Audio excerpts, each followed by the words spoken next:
A verdade não tem dono, barão, e eu não vou carregar esse pecado na minha alma, disse Benedita, com a voz firme, enquanto o ferro em brasa brilhava a poucos centímetros de sua mão.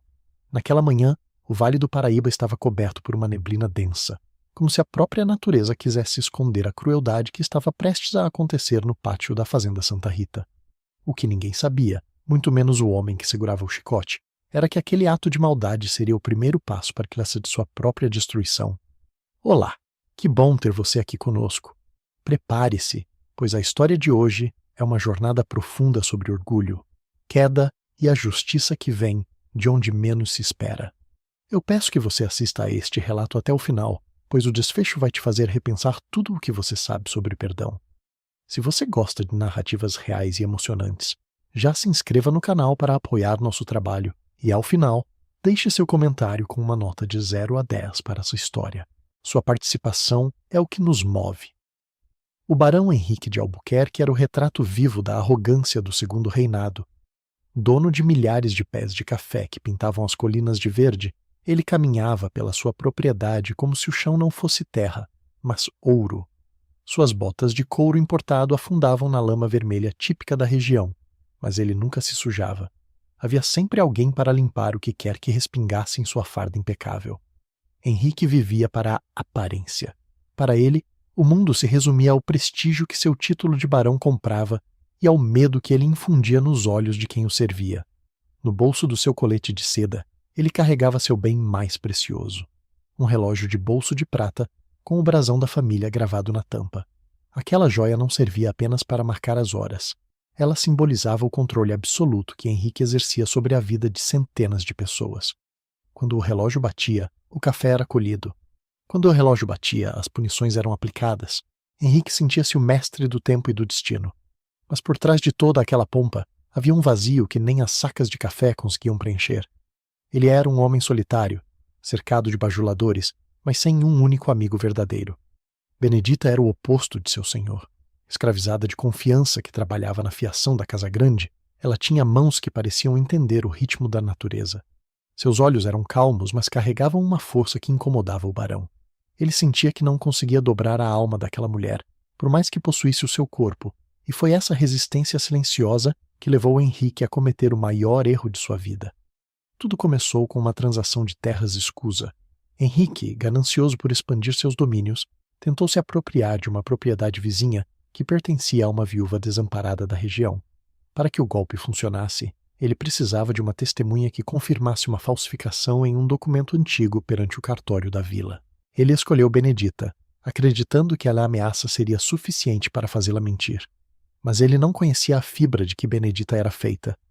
Eu não minto para proteger o roubo de ninguém, senhor, ela repetiu, diante de todos os outros cativos reunidos no terreiro.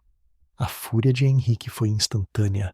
Sentindo-se desafiado na frente de sua propriedade, ele decidiu que a punição não seria apenas o chicote. Ele queria deixar uma marca permanente, um aviso para qualquer outro que ousasse ter uma consciência própria. Ele mesmo pegou o ferro de marcar gado, aquele que levava suas iniciais, e o aqueceu na forja até que ficasse vermelho como o sangue. O cheiro de carne queimada subiu no ar frio da manhã, misturando-se ao aroma do café que secava nos terreiros. Benedita não gritou. Ela apenas fechou os olhos e apertou os dentes, enquanto a marca do barão era gravada para sempre no dorso de sua mão direita. Depois disso, para se livrar da lembrança de sua própria infâmia e do olhar acusador daquela mulher, Henrique a vendeu por um preço de banana para um tropeiro que passava pela estrada. Ele achou que, ao ver Benedita sumir na poeira, estaria apagando aquela mancha de sua vida. Mas o destino, esse sim, escreve com tinta que não apaga. Os anos passaram e a arrogância de Henrique só cresceu, acompanhando suas dívidas escondidas. Ele não percebia que o mundo ao seu redor estava mudando drasticamente. A crise financeira, a famosa quebra que abalou os barões do café, começou a assombrar o Vale do Paraíba. As exportações caíram, os preços despencaram, e o barão, acostumado ao luxo desenfreado, começou a recorrer a empréstimos perigosos. É aqui que entra a figura sombria do juiz Olavo. Olavo era um homem de sorrisos largos e intenções de ferro. Ele frequentava os jantares na fazenda Santa Rita, bebia o conhaque mais caro de Henrique e ouvia suas reclamações sobre a economia, sempre balançando a cabeça em sinal de falsa amizade. Não se preocupe, meu caro barão. Amigos servem para os momentos difíceis, ele dizia, enquanto por debaixo dos panos comprava cada promissória, cada dívida de jogo e cada hipoteca que Henrique assinava desesperado para manter as aparências. Henrique acreditava que seu status e seu sangue azul o protegeriam de qualquer revés. Ele achava que a justiça e as leis eram brinquedos em suas mãos. Mal sabia ele que estava sendo cercado por um predador muito mais paciente e cruel do que ele jamais fora. Em uma manhã de tempestade, o som que acordou o barão não foi o do seu precioso relógio de prata, mas o de botas pesadas subindo a escadaria de mármore da casa grande. Ao abrir a porta, ainda de roupão, ele deu de cara com oficiais de justiça e uma tropa de capatazes que ele nunca tinha visto. O juiz Olavo estava lá, mas não como convidado. Ele segurava um maço de papéis que selavam o destino de Henrique. Sinto muito, barão, mas a fazenda Santa Rita não lhe pertence mais. Nem as terras, nem as sacas de café, nem as paredes desta casa. Tudo foi penhorado para quitar o que você me deve. A queda foi brutal e imediata. Henrique tentou protestar, tentou usar seu título, tentou ameaçar, mas percebeu que seu nome agora não valia mais do que o papel sujo de lama. Ele foi expulso de sua própria casa com a roupa do corpo. No auge do desespero, enquanto era empurrado para fora do portão que antes ostentava seu brasão, ele sentiu uma mão habilidosa deslizar pelo seu bolso. O relógio de prata, o símbolo de sua linhagem e de seu controle sobre o tempo, foi levado por um dos capatazes diante de seus olhos. A imagem de Henrique de joelhos na lama vermelha, enquanto a chuva lavava seu rosto outrora orgulhoso, era algo que ninguém no Vale do Paraíba jamais esqueceria. Mas ele ainda não tinha chegado ao fundo do poço. Ele achava que a perda material era o seu maior castigo, sem imaginar que a verdadeira lição ainda estava por vir nas estradas poeirentas do interior. Semanas se transformaram em meses de puro martírio. O homem que antes governava milhares de almas agora vagava pelas vilas como uma sombra. Suas roupas de seda tornaram-se trapos imundos e cheirando a mofo. Sua barba, antes aparada com perfeição pelos melhores barbeiros da corte, agora era um emaranhado de sujeira e fios brancos. Henrique tentou pedir ajuda aos antigos amigos da elite. Bateu em portas de fazendas onde antes era o convidado de honra. Em todas elas, a resposta era a mesma. Um portão fechado na cara ou, no máximo, uma moeda de cobre jogada na terra, acompanhada de um olhar de profundo desprezo. Ele descobriu, da maneira mais dolorosa possível, que o respeito que ele recebia não era direcionado ao homem, mas ao dinheiro que ele ostentava. Sem as sacas de café, Henrique de Albuquerque não passava de um estorvo, uma lembrança incômoda de que a ruína pode bater à porta de qualquer um. Ele passou a dormir em paióis abandonados e a disputar sobras de comida com os cães. A fome, uma sensação que ele nunca tinha conhecido em 40 anos de vida, tornou-se sua companheira constante. Era uma dor que roía suas entranhas, tirando-lhe não apenas as forças, mas também o resto de orgulho que ainda tentava manter. Certa tarde, exausto e delirando de febre, ele chegou a uma pequena vila isolada de beira de estrada. O sol estava se pondo, tingindo o céu de um laranja profundo que lembrava a cor do ferro em brasa. Henrique arrastava os pés, implorando por um naco de pão seco ou um resto de angu nas portas das casas mais humildes.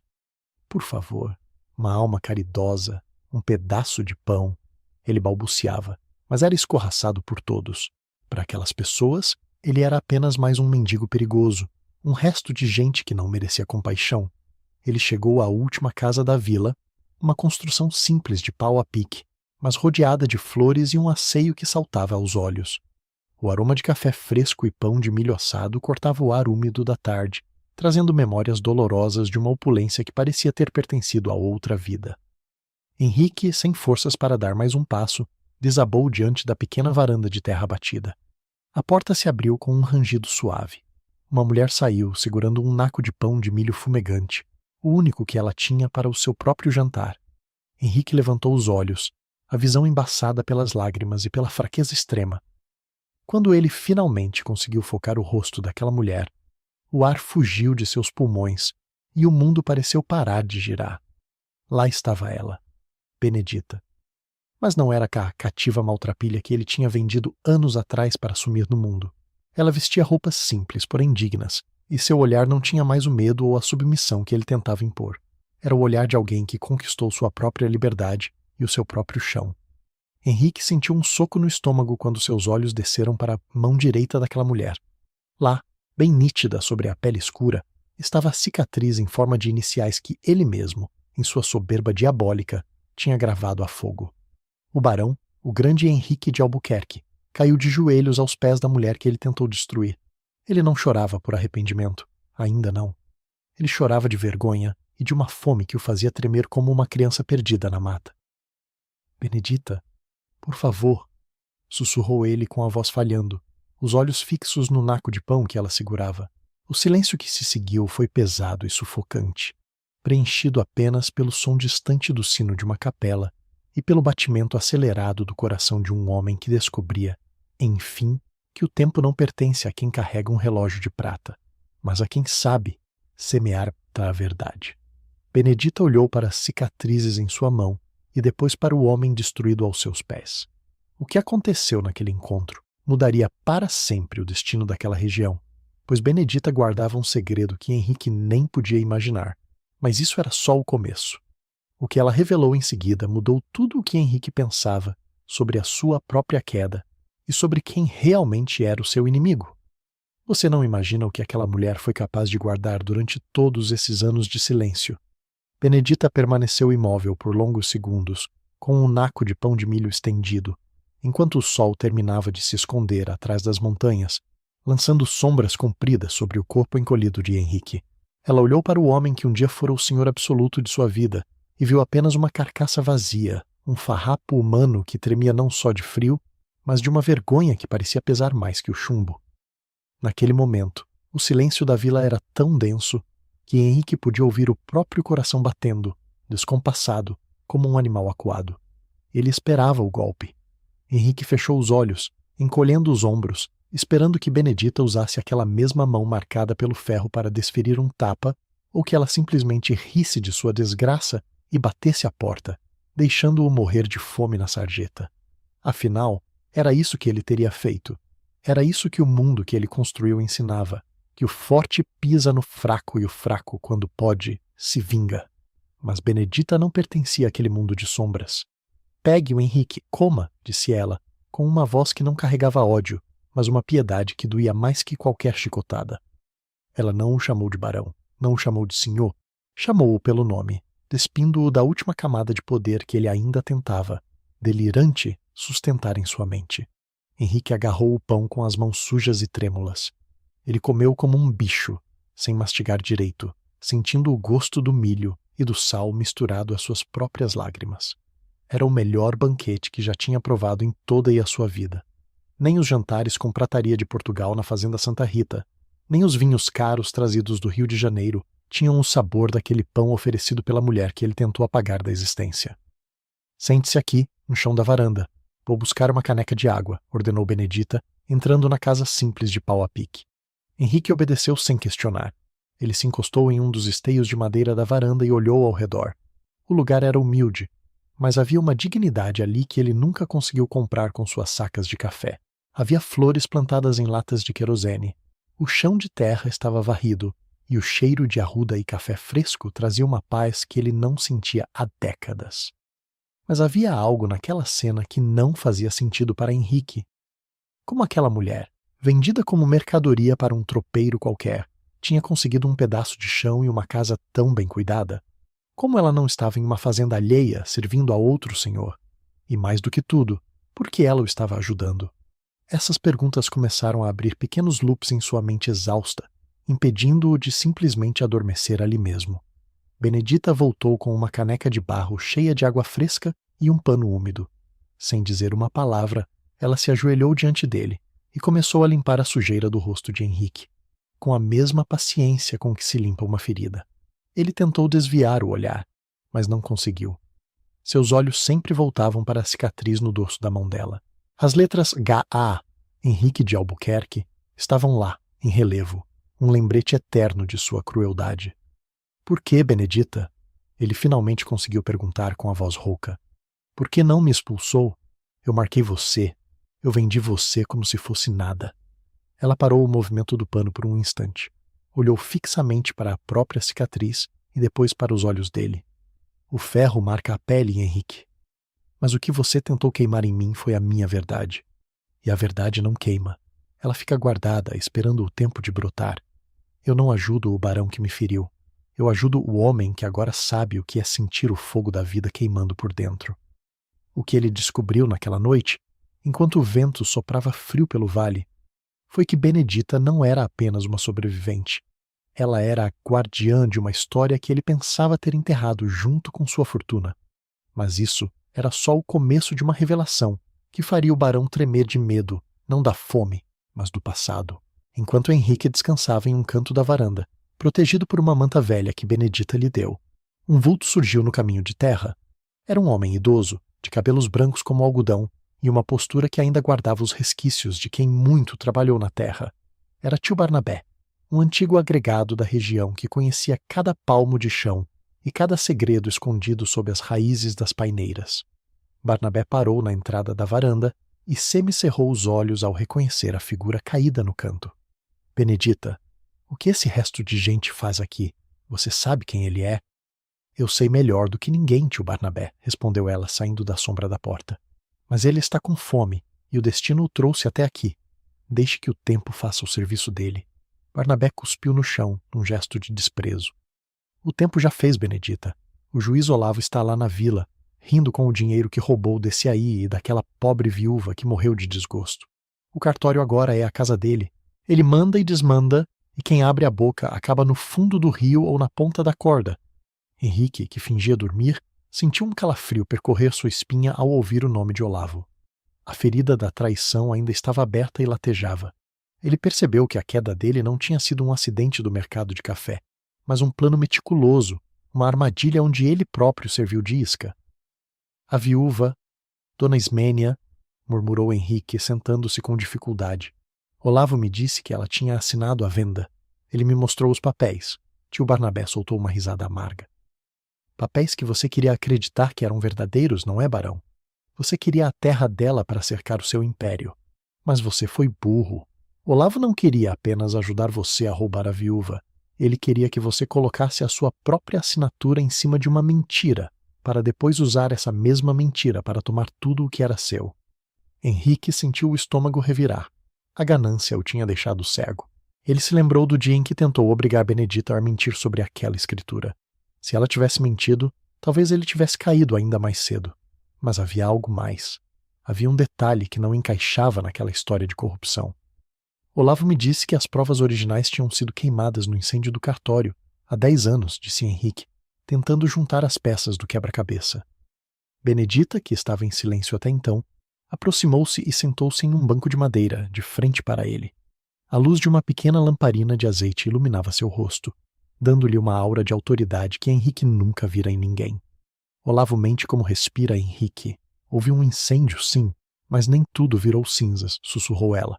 Você achou que me vendeu para me punir, mas na verdade você me libertou para eu cumprir uma missão que nem eu mesma sabia na época. Ela se levantou e entrou na casa. Henrique e tio Barnabé ficaram em silêncio, ouvindo o som de algo sendo arrastado lá dentro. Segundos depois, Benedita voltou carregando um pequeno baú de madeira escura, com as ferragens enferrujadas pelo tempo. Ela o colocou sobre a mesa da varanda com um baque surdo. Quando o cartório pegou fogo, eu ainda trabalhava na fiação, mas eu ia muito à vila levar as encomendas de pano da sua esposa, começou Benedita. Naquela noite eu vi o fumo subindo. Eu vi o juiz Olavo saindo pelos fundos com uma pasta debaixo do braço, enquanto as chamas lambiam as prateleiras. Mas, no meio da confusão, um velho escrivão, que já estava morrendo asfixiado, jogou um maço de papéis pela janela. Ele gritou que eram a verdade sobre as terras do vale. Henrique prendeu a respiração. E você pegou esses papéis? Eu peguei, respondeu ela, abrindo-lhe o baú. Eles estavam chamuscados, cheirando a enxofre e morte. Eu os escondi sob as minhas roupas. Foi por isso que eu não menti para você quando você me pediu. Eu já tinha lido o que estava lá. Eu sabia que você estava tentando roubar o que já era de outra pessoa. E sabia que Olavo estava roubando de você. Ela retirou de dentro do baú um maço de documentos amarelados, com as bordas enegrecidas pelo fogo. Lá estavam as assinaturas originais, os selos do Império e os registros de batismo que provavam a linhagem das terras da viúva Ismênia. Mas no meio daqueles papéis havia algo ainda mais perigoso. Uma carta escrita de próprio punho, pelo juiz Olavo, endereçada a um cúmplice no Rio de Janeiro, detalhando como ele pretendia levar o barão de Albuquerque à falência para tomar o controle do escoamento de café do vale. Henrique estendeu a mão para tocar os documentos, mas Benedita fechou o baú rapidamente. Ainda não, Henrique, disse ela com firmeza. Esses papéis passaram pelo fogo, assim como eu passei pelo seu ferro. Eles só vão sair daqui quando eu tiver certeza de que você não vai usá-los para recuperar o seu orgulho, mas para fazer a justiça que você negou a tanta gente. E é aqui que muita gente desiste de acreditar na justiça, mas a história está apenas começando. O que Henrique não sabia é que o juiz Olavo já tinha capatazes vigiando aquela vila, e o cheiro de café fresco na casa de Benedita tinha atraído olhos indesejados. O perigo estava mais perto do que eles imaginavam. O que acontecerá quando o vilão descobrir que as provas de seu crime estão nas mãos da mulher que ele pensava ter silenciado para sempre? A tensão no vale estava prestes a explodir, e o barão teria que tomar a decisão mais difícil de sua vida. Fugir para salvar a própria pele ou ficar e lutar ao lado daquela que ele um dia chamou de escrava. Mas como um homem sem nada, que mal consegue ficar de pé, poderia enfrentar o poder corrupto de um juiz que agora era o dono de tudo? Se você quer saber como essa reviravolta vai terminar, continue comigo, pois o próximo capítulo dessa jornada vai te deixar sem fôlego. O passado está batendo à porta e ele não aceita desculpas. O som dos cascos de cavalos batendo no chão seco da estrada interrompeu o desabafo de Benedita, fazendo tio Barnabé apagar a lamparina com um movimento brusco. O silêncio que se seguiu foi tão pesado que Henrique podia jurar que o som de sua própria respiração ofegante era um grito no meio da noite. Pelas frestas da madeira da varanda, eles viram 3 vultos montados, silhuetas escuras contra o luar, parados logo adiante. Eram os capatazes de Olavo. Eles não estavam ali por acaso. O cheiro de justiça começando a arder parecia ter atravessado a mata e chegado aos narinas do juiz. Se eles entrarem aqui, Benedita, você sabe que não vão deixar pedra sobre pedra, sussurrou Barnabé, a mão calejada apertando o cabo de uma enxada velha. Mas o que aconteceu em seguida foi ainda mais tenso. Um dos homens cuspiu no chão e gritou para o vazio da vila. Estamos procurando um mendigo, um trapo de gente que fugiu da cidade. Quem esconder o ex-barão vai se ver com a lei do juiz Olavo. Henrique sentiu o sangue congelar. Ele olhou para Benedita, esperando ver medo, mas encontrou apenas uma determinação fria. Ela colocou a mão sobre o baú, protegendo os documentos como se fossem a vida de um filho. Os homens acabaram seguindo viagem, mas o aviso estava dado. O cerco estava se fechando. Henrique percebeu, com um aperto no peito, que sua presença ali era uma sentença de morte para a mulher que acabara de lhe salvar a vida. Ele achou que estava tudo resolvido ao encontrar comida e abrigo, mas não poderia estar mais enganado. O buraco onde ele se enfiara era muito mais profundo, e as raízes da corrupção de Olavo eram mais extensas do que ele imaginava. Você precisa ir embora, Benedita, disse Henrique, a voz trêmula. Leve esse baú e suma daqui. Se eles te pegarem com isso, vão te matar sem pensar 2 vezes. Olavo não tem alma. Benedita deu um passo à frente, ficando a poucos centímetros do homem que um dia a marcou com fogo. Ela levantou a mão direita, a marca HA, brilhando sob a luz fraca que voltava a entrar pela janela. Você ainda não entendeu nada, Henrique. Eu passei anos sendo vendida, humilhada e marcada. Eu não fugi daquela vez e não vou fugir agora. Essa terra que eu piso é minha por direito de suor, e esses papéis são a alforria de todo o Vale do Paraíba. Henrique baixou a cabeça, sentindo o peso de sua própria covardia.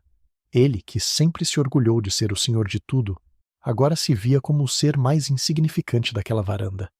Mas foi nesse momento de humilhação total que algo mudou dentro dele. O vazio que ele carregava no peito, aquele vácuo de poder e soberba, começou a ser preenchido por um sentimento novo, a indignação. Não a indignação de quem perdeu dinheiro, mas a de quem percebeu que foi usado para destruir vidas inocentes, incluindo a da viúva Ismênia. Deixe-me ver os papéis de novo, pediu ele, agora com um tom de voz que guardava um eco da autoridade de outrora, mas sem a arrogância. Benedita hesitou, mas abriu o baú. Henrique passou o resto da noite debruçado sobre as escrituras chamuscadas. Ele conhecia cada termo jurídico, cada brecha que Olavo usava para manipular o sistema, e à medida que lia a carta de confissão do juiz, ele via o desenho de um crime perfeito. Olavo não apenas roubava terras, ele forjava dívidas inexistentes, comprava escrivães e usava a honra dos barões como garantia para seus próprios golpes. Mas havia um detalhe, uma pequena assinatura em um canto de página que fez os olhos de Henrique saltarem. Este selo é do cartório de registro da capital. Olavo não conseguiu destruir o registro original de compra da Fazenda Santa Rita. Ele apenas o escondeu sob uma camada de hipotecas falsas. E é aqui que muita gente desiste, achando que o papel não tem força contra o fuzil. Mas Henrique sabia que, para a elite do Rio de Janeiro, a lei era a única coisa que mantinha o status deles.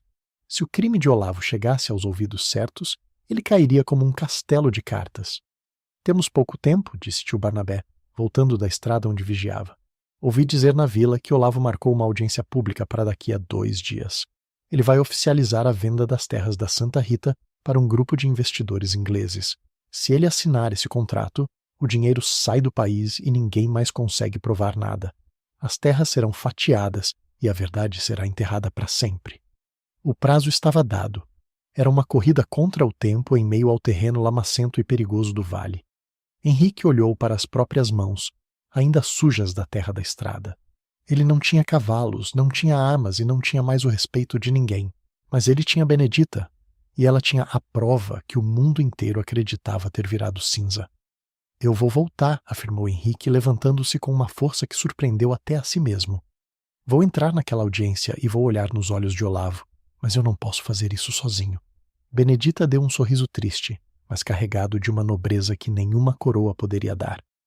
Eu vou com você, Henrique, mas não como sua escrava. Vou como a testemunha de um tempo que acabou. Vou para mostrar que o fogo que você usou para me marcar foi o mesmo que iluminou o meu caminho até aqui.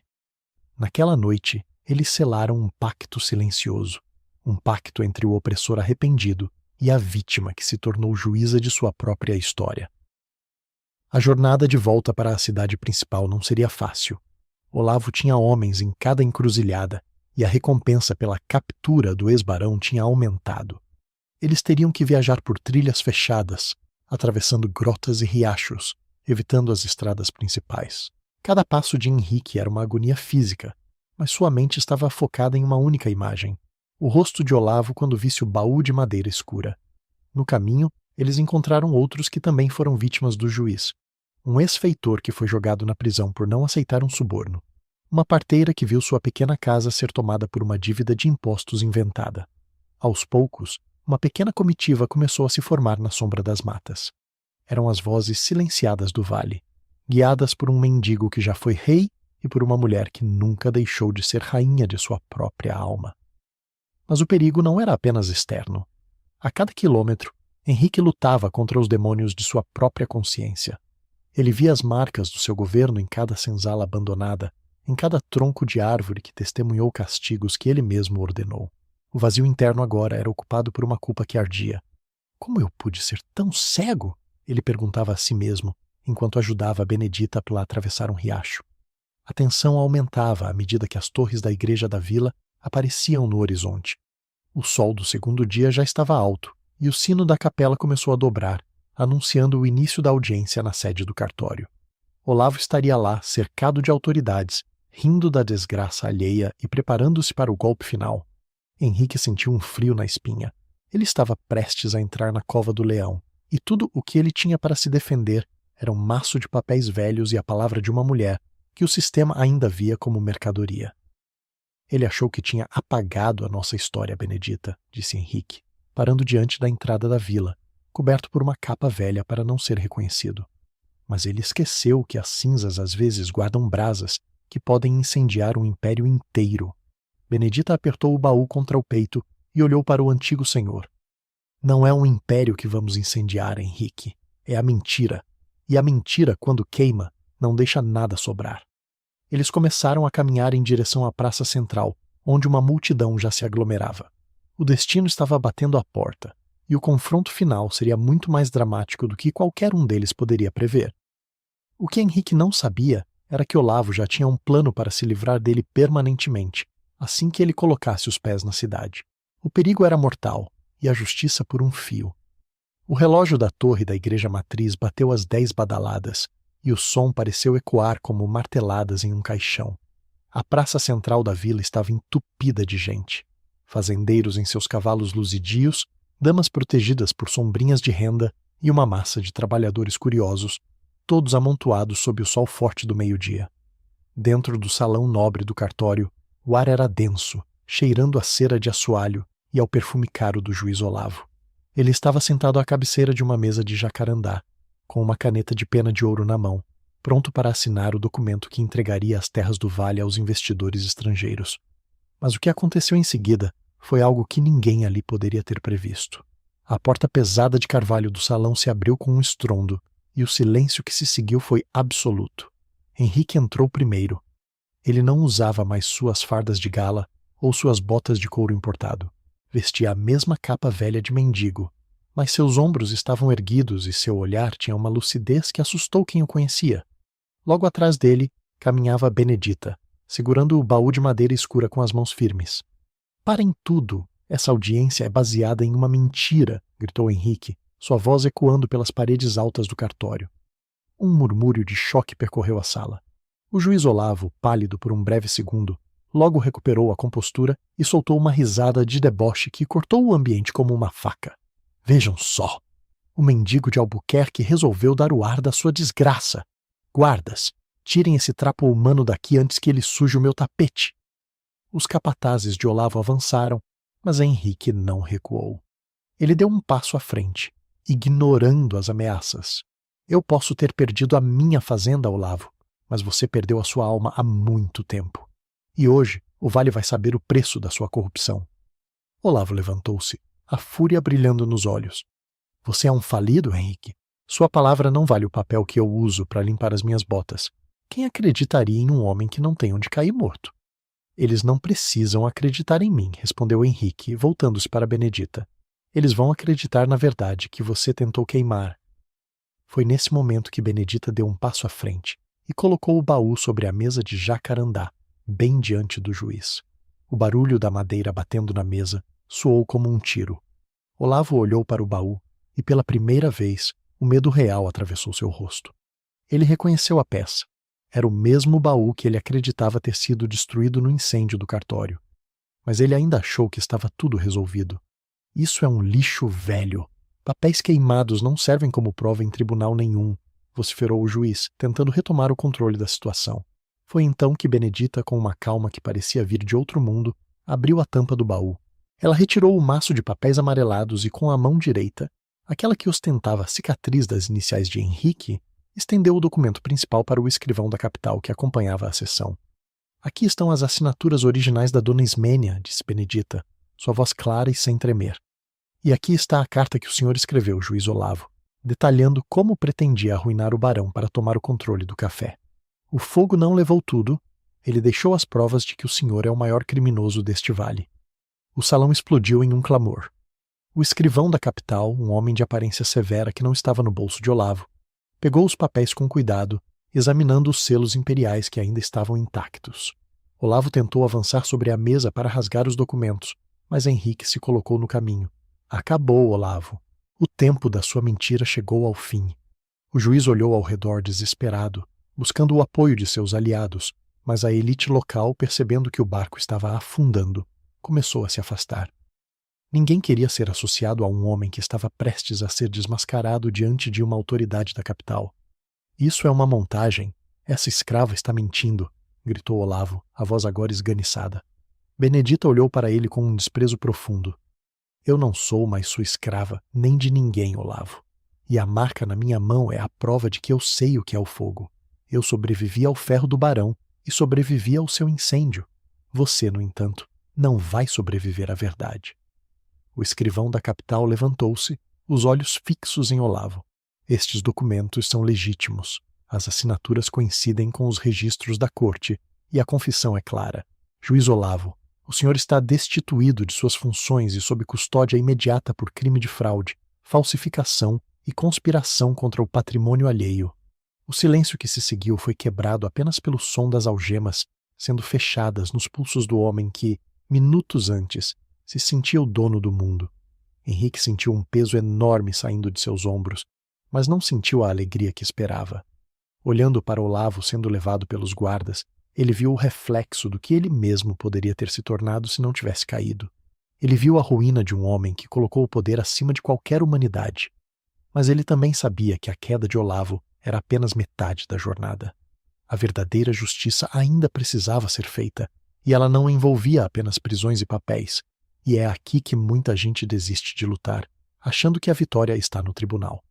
Mas Henrique e Benedita sabiam que o vale ainda sangrava. As terras da fazenda Santa Rita ainda estavam manchadas, e as famílias que foram destruídas pela ganância de ambos ainda esperavam por uma reparação que o dinheiro sozinho não poderia dar.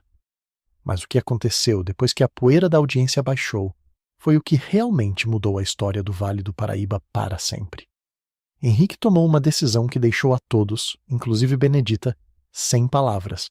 Ele sabia que não podia voltar a ser o barão, mas ele descobriu uma nova forma de ser homem, e a lição final dessa história estava prestes a ser escrita na Terra Vermelha, que um dia ele pensou possuir. Você está pronto para ver como um império de dor pode se transformar em uma semente de esperança? A poeira finalmente baixou no salão do cartório, mas o silêncio que se seguiu à prisão de Olavo era diferente. Não era mais o silêncio do medo, mas o de um vale que começava a respirar depois de anos sufocado por mentiras. Henrique olhou para as próprias mãos, as mesmas que um dia seguraram o chicote e o relógio de prata, e percebeu que elas estavam vazias de poder, mas pela primeira vez, limpas de cumplicidade. O escrivão da capital, guardando os documentos no baú de Benedita, aproximou-se de Henrique com um papel oficial. Pela lei, Henrique de Albuquerque, com a anulação das fraudes de Olavo, a fazenda Santa Rita e todas as terras anexas retornam ao seu nome. O senhor volta a ser o dono de tudo, disse o homem, estendendo-se caneta. Henrique olhou para o documento e depois para Benedita, que observava tudo de longe, encostada na porta do salão. Ele viu nela a dignidade que ele nunca teve, mesmo quando vestia seda. Ele viu a força de quem não precisava de títulos para ser nobre. Não, respondeu Henrique com uma voz firme que surpreendeu a todos. Essa terra está manchada. Ela foi construída sobre o sangue de Dona Ismênia e o suor de gente que eu tratei como mercadoria. Se eu aceitar esse título de volta, serei apenas o próximo Olavo, esperando a minha próxima queda. Ele pegou a caneta, mas não para assinar a posse. Ele escreveu uma renúncia pública, exigindo que as terras fossem redistribuídas para pagar as dívidas com os trabalhadores e devolver o que era de direito aos herdeiros das vítimas das fraudes. Foi o seu último ato como barão e o primeiro como homem livre. A narrativa salta para alguns meses depois. O sol do fim de tarde doura as colinas do Vale do Paraíba, mas a fazenda Santa Rita não é mais um império de medo. As cercas foram movidas e pequenas plantações de subsistência agora dividem o espaço com o café. Henrique não vive mais na casa grande. Ela foi transformada em um abrigo e escola para os filhos daqueles que antes não tinham nome. Ele agora vive em uma pequena cabana de madeira, nos limites da propriedade que um dia foi sua. Vemos Henrique trabalhando na terra. Suas mãos, antes macias, agora estão calejadas e sujas daquela lama vermelha que ele tanto desprezava. Ele não tem mais o relógio de prata para lhe dizer as horas. Ele aprendeu a olhar para a posição do sol, sentindo o ritmo da natureza em sua própria pele, exatamente como Benedita fazia. Quando a fome bate, ele se senta no banco de madeira de sua pequena varanda e come um pedaço de pão de milho. Cada mordida tem o sabor da honestidade, um gosto que o dinheiro de Olavo jamais conseguiu comprar. Benedita continua em sua casa de pau a pique, mas ela não está mais sozinha. Ela se tornou o símbolo da justiça no vale, a mulher que guardou a verdade no fogo. Henrique e ela não são amigos íntimos, mas existe entre eles um respeito silencioso que atravessa as colinas. Às vezes, ao entardecer, eles se avistam de longe, trocando apenas um aceno de cabeça. É o reconhecimento de dois sobreviventes que descobriram que a liberdade não é algo que se dá, mas algo que se conquista sendo fiel à própria alma. A imagem final da nossa história é o sol se pondo, pintando o horizonte de um laranja vivo. Benedita está sentada em sua varanda, segurando uma pequena semente entre os dedos. A cicatriz HA ainda está lá, nítida em sua mão, mas agora ela não representa mais a dor. Ela é o lembrete de que o fogo pode marcar a pele, mas nunca a dignidade. Ela enterra a semente no solo livre, pronta para ver brotar um futuro onde ninguém mais seja dono de ninguém. A moral que fica gravada na terra vermelha do vale é clara. A justiça divina pode tardar, mas ela usa as mãos daqueles que mais sofreram para ser aplicada. Henrique perdeu o ouro, mas encontrou a paz. Benedita perdeu a juventude na servidão, mas encontrou o seu lugar na história como a verdadeira senhora do seu destino. Eu espero que essa jornada tenha tocado o seu coração tanto quanto tocou o meu ao narrá-la. A história de Henrique e Benedita nos ensina que nunca é tarde para buscar a redenção e que o perdão é a arma mais poderosa contra a tirania. Se você chegou até aqui, muito obrigado pela sua companhia. Não se esqueça de se inscrever no canal para não perder as nossas próximas histórias emocionantes. Sua inscrição é fundamental para continuarmos trazendo narrativas como esta. E, por favor, deixe agora o seu comentário com uma nota de 0 a 10 para o que você acabou de ouvir. Eu faço questão de ler cada um de vocês. Um grande abraço e até a nossa próxima história.